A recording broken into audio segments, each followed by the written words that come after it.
Hello বন্ধুরা, দেখো কি পিঠে বানাচ্ছি। এটা কি পিঠে বলো তো? কি পিঠে বলো তো? এটা হলো, এর মধ্যে নারকোল ভরে দিয়ে ফ্রাই করে খাই। আর আমি এটা নারকোল দাম বেশি তো নারকোল আনিনি, এটা সন্দেশ দিয়ে করছি। নারকোল এখন বেশি পাওয়াই যায় না, ওই বাজারে যেতে হবে, কে যাবে। আমাদের বাড়ির পাশে একটা দোকান আছে, তো সন্দেশ ভরে দিয়ে এটা ফ্রাই করছি। এটাকে খেতে খুব টেস্ট লাগে, আমার কাছে খুব ভালো লাগে। আর এদিকে করছি এই যে এদিকে করছি, এটাও একটা পিঠে।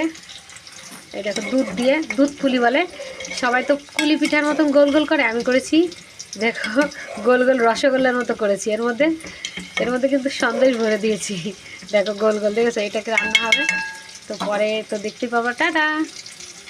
এটা যে ভাজা হচ্ছে, খেতে ইচ্ছা করছে তো অল্প অল্প করে করলাম। এর আগে 2-3 বার খাওয়া হয়ে গেছে, তো ভিডিও করিনি, তা আজকে একটু ভিডিও করলাম অল্প একটু। পিঠে পুলির দিন অনেক ঝামেলা থাকে, ভিডিও করা হয় না, তো আজকে একটু করছি।